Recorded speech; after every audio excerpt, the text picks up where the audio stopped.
пришел в мир танцев, наверное, в 2009 году. Случайно увидел видео американского танцора и как-то вот начал, даже не вспомню точно, кого я увидел, но это было случайно. Потом как-то затянуло и остался, и начал развиваться. Танцевать я начала с начальных классов. Получается, начала танцевать сначала народные танцы, потом поехала в город, поступила в колледж и уже начала увлекаться кей-попом. То есть снимала разные кей-поп танцы, каверы делала. Потом как-то получилось то, что меня пригласили в команду ПАЗ. И вот я уже здесь танцую больше 2 лет. Как бы я танцую с раннего детства, танцую с 3 лет. Вот, с миром танцев меня познакомила моя мама, она тоже занимается танцами. Вот, начинала я с народных, были также и классика. Потом, когда уже начала потихоньку ознакомливаться с современными танцами, я попала в Puzzle Crew на обучение, была их ученицей. Вот, потом они пригласили к себе в состав, и уже вот как 2 года я с ними. Ну, о своих ребятах я могу сказать то, что их объединяет одно качество – это трудолюбие.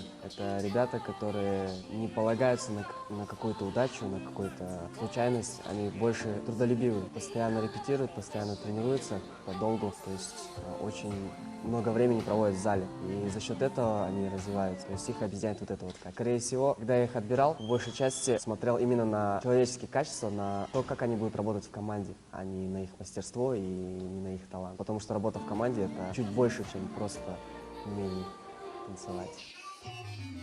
Думаю, очень скоро будет еще один набор, еще один кастинг, будем отбирать. На самом деле к нам попасть очень просто. Ребята присылают видеофайлы, то же самое, то есть пишут лично, мы знакомимся, потом просматриваем их, они приходят сюда, учат движения, и потом мы уже выбираем, пойдут или не пойдут. Ну, побеседуем с ними, определимся. И попасть к нам очень легко. Очень сложно удержаться здесь, поскольку постоянно наплыв людей, то есть людей очень много, и жесткая дисциплина, то есть постоянные тренировки. Иногда бывает то, что мы тренируемся еще без выходных. Иногда тренируемся допоздна. То есть сложно здесь удержаться. То есть многие не выдерживают. Потому что мы относимся к этому очень серьезно. Мы не относимся к этому как к какому-то кружку танцевальному или еще что-то. Это профессиональный танцевальный коллектив. То есть сюда приходят обучать этих же ребят, приходят хореографы мирового уровня. То есть это очень сложно. И, соответственно, скоро мы будем делать еще один кастинг, набирать, искать также талантливых ребят, которые готовы, которые мотивированы и которые хотят развиваться.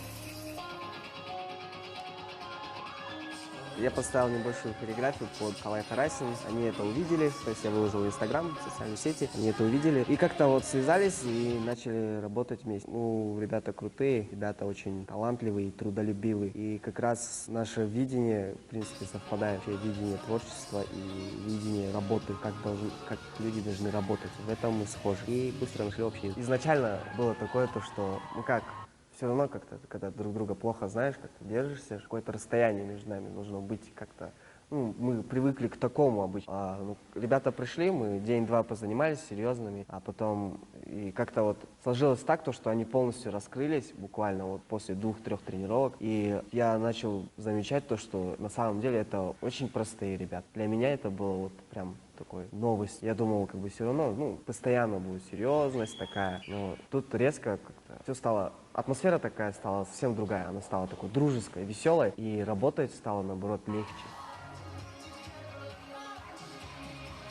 Сначала я услышала Айптама песню. Думала она все-таки, но потом я нашла уже в сайте Амутпа. Вот, наверное, больше Амутпа, мне больше нравится. Первый раз я услышала песню, это Калай Харасин. Вот. Я вообще не фанат нашей казахстанской эстрады, но вот это первые артисты, первая группа, которые меня действительно зацепили. У них очень необычные треки, ребята молодцы, тоже всего добиваются сами. Прям тоже трудоголики, это в них очень нравится. Вот. Это, наверное, моя любимая песня, потому что первую постановку под нее Батыржан ставил, это песня Калай Харасин. Любимая песня — это, наверное, Кайтадан, потому что она такая спокойная песня, и я сам по себе человек спокойный, мне нравятся именно такие лирические песни, но при этом сделанные качественно.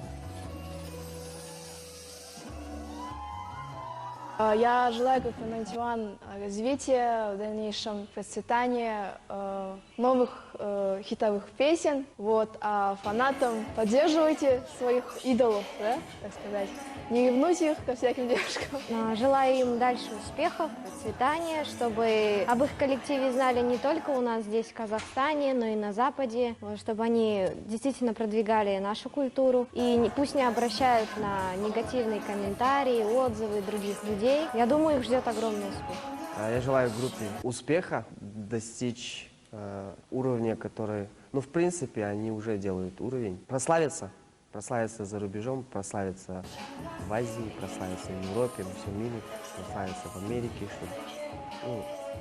Эта группа создана не только для казахстанского слушателя. Это первая группа, которая создана для мировой, да, общественности мира. Я им желаю успеха в мировых масштабах. К поклонникам не оставляйте их, защищайте, потому что когда появляются интересные, талантливые люди, всегда много критики в их адрес. Защищайте их, слушайте постоянно, поддерживайте их в то время, когда тишина, когда внимание и прессы, и внимание зрителей утихает, тогда наступает сложный период. Будьте с ними не только, когда они на вершине, но и в те моменты, когда им грустно. Это очень важно. То есть это и есть поддержка.